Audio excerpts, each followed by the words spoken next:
Argentina football দল এবং Brazil football দল নাকি ভাই ভাই। আজকের ম্যাচ হারার পর কিন্তু সবার মুখে একটাই কথা, আর্জেন্টিনা ব্রাজিল ভাই ভাই।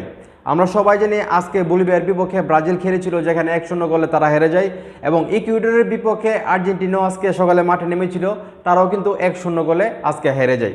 এবং গত ম্যাচ যদি আমরা অ্যানালাইসিস করি, সেখানে কিন্তু আর্জেন্টিনা 3-0 গোলে জিতেছিল এবং ব্রাজিলও কিন্তু 3-0 গোলে জিতেছিল। আর আজকে যেখানে বলিভিয়ার বিপক্ষে 1-0 গোলে হারে, সেটাও প্লান্টিকের কারণে, মানে টাইব্রেকার পেয়ে সেটা আসলে হারে। এবং সেম টু সেম আর্জেন্টিনার কিন্তু একই অবস্থা, আর্জেন্টিনাও কিন্তু ইকুয়েডরের কাছে যে হারে, সেইটাও কিন্তু একটা প্লান্টিকের কারণে।